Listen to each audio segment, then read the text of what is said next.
Welcome back to And You Are.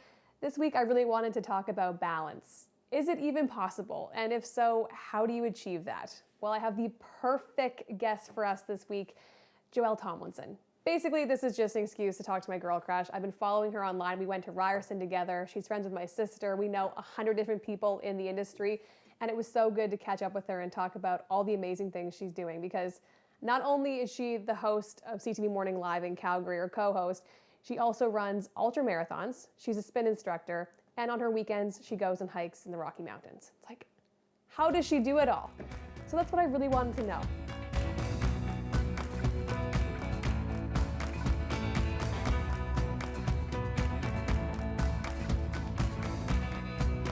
So I know you're a busy girl, so I'll get into it. First of all, there's like nothing that you don't do, I feel like. How do you do this all? That's such a big question because I feel like it all came to a head with many years in preparation. Like I would say, like I started running in university at Ryerson, and that was purely because A, I had played a lot of high level sports growing up, so it came naturally. But B, we had no money. So I couldn't afford a gym membership. I didn't know how to lift weights. I think I would have done 10 bicep curls and like walked out of the gym feeling accomplished. But I could run. Even when I look back, I look at our fourth year and I'm like, wow, I was in it. Like I was just basically treading water, but my nose was just above, So I think it just brought me down and gave me something else to focus on. And I think that translated into my career, because there's a lot of times in your career as a journalist, you barely feel above water. So I got to go home, go for my run, and kind of forget about it for a second. Right. Well, but thinking about like how much training goes into that, and like just like the feat in itself that it is, and now it makes me think like, okay, well that's why you can go and climb a casual weekend on a Saturday, and like that's why you can teach spin class, because like you have this like endurance that I'm sure is just like built up like crazy. Yeah, I think I'm really fortunate with that. My endurance has always been one of my strengths. Even as a young athlete, I always had a lot of endurance, and I think it played really well into becoming a spin instructor, because most of us have been to a spin class, one or two. Maybe you hated your life, maybe you loved it. It's a very polarizing activity. But I do know that I always look to the instructor for inspiration, and not just the words they're saying, but just like watching them physically. I'm always really inspired by, I'm like, you're doing a standing sprint, you're speaking to me, you're encouraging me, and you're executing it in a way that looks effortless. So I think that was really attractive to me to become one. I'll just say spin instructors have their on and off days, of course, but I think the running just like transferred into that sport so well, because I never went through that really rocky, get your asset of endurance up. I already had it, which was really nice. And then, yeah, like hiking, I live in one of the best places in Canada. We can hop an hour west and hike, an amazing summit. And once again, it just translated. So I think the nice thing about that is a lot of people get into hiking and they have to get over that grueling hump of like, this is torture. I still had that a little bit, because climbing a mountain is no small feat, but I do feel like I really enjoyed it. Like I enjoyed my first experience. I enjoy everyone, because once you get that mindset and you understand what your body's working and it actually feels really good, it just makes the reward so worth it. So yeah, I feel like not stumbling upon fitness, but coming back to fitness has been my saving grace, honestly. I just always wonder, like when I like have been following you and like all these like amazing like things that you're doing, like I know the hours you have.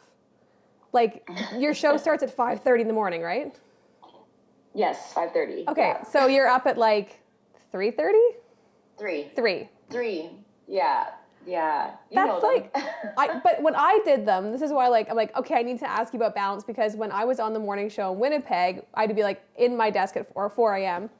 And literally by the end of, like I was there for like just about a year, a little bit more, like my hair was falling out. Like I was like, I would tell myself like, okay, like one more month, because I was on a maternity leave.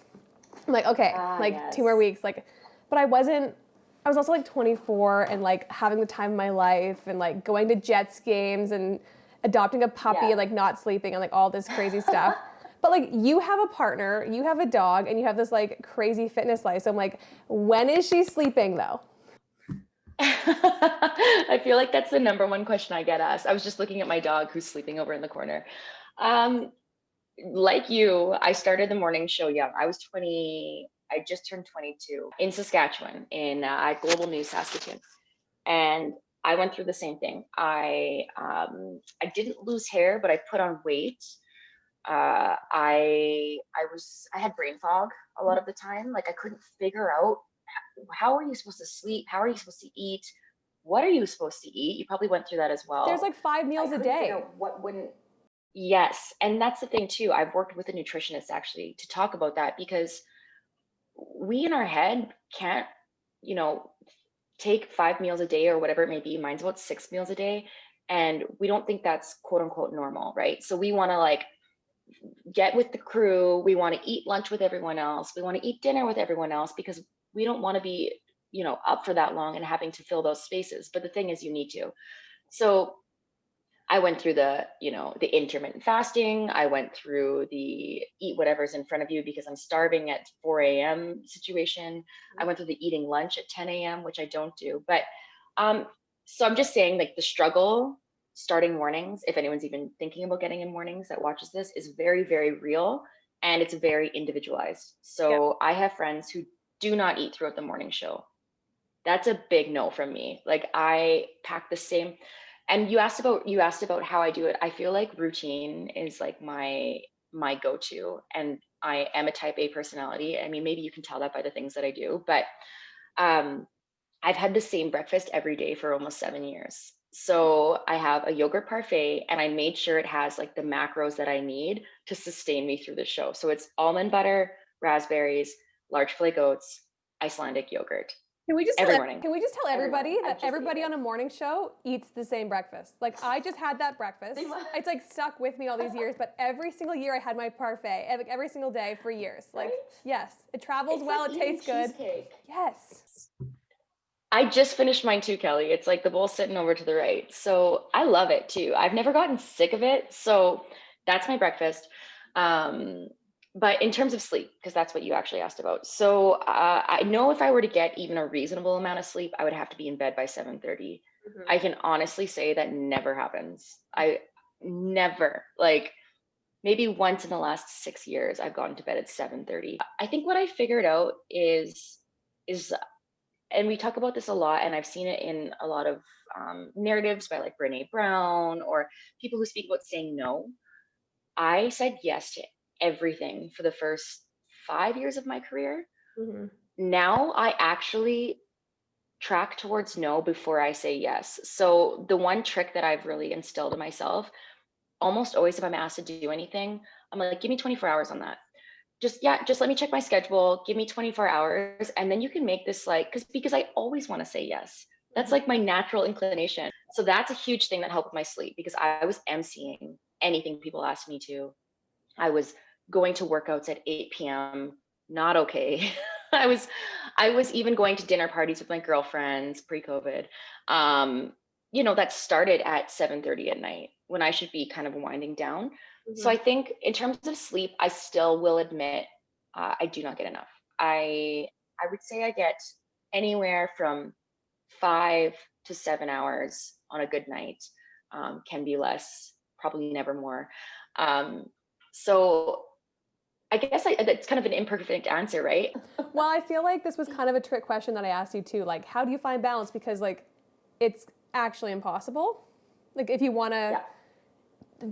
like jam in everything that you do in your life, like something's got to give. What are my priorities? Yeah. Right? Like, and those can change. My priorities in my early 20s are not my priorities now.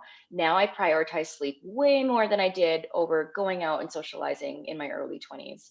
I prioritize my health and fitness a lot. So I do dedicate more time and I will sacrifice more things in order to go out. That being said, there's ways to combine the two. Like my friends and family, a lot of them are in the fitness world with me. So for example, after this, I'm going for a run with a very good friend of mine. That way, A, we're following our COVID restrictions.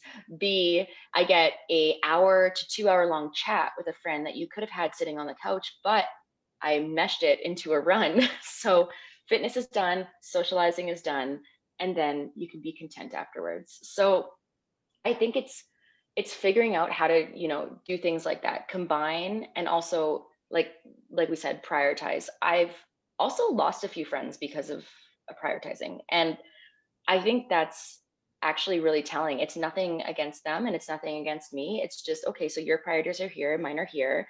And if we aren't in line with each other at this time in our lives, perhaps we will later in our life, or perhaps our time was here. And that's okay too. There used to be a lot of bitterness, I feel, about friendships kind of deteriorating or contact going down.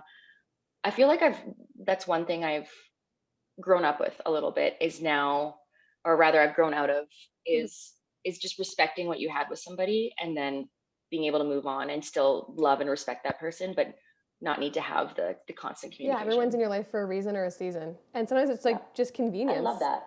That's one silver lining of this pandemic. I think you've really you really can see who's going to be connecting with you through times like this, and also that you can see that certain people were in your life because, like you said, it was convenient and it was fun and it was nice at the time, and it will probably be nice after all of this as well. So yeah. Or not, and that's okay kind of too. Yeah, or not, and that's okay. Yeah. You're not a bad person. Okay, well, I know you're busy. You got a run lined up, so thank you for this. And I mean, I could ask you 100 things, so please come back, will you? Yes, of course. This is so great. Congratulations to you and the YouTube channel. And you're inspiring us too, because, the journalism life is a hard one to wade out of. So, but you're welcome back anytime. I know, maybe Calgary will be the next stop. I really want to go hiking with you, so. Hey, if you're in Calgary, I will take you for a hike. That's a promise. Just maybe not on a -30 day, but any other time. Well, thank you guys so much for watching this week. Love you all so much for subscribing. It was crazy to see the kind of support I got when we announced we were launching. So thank you from the bottom of my heart. And can't wait to see you next week. Don't forget, like and subscribe. You're gonna hear that a lot. Get used to it. See you soon.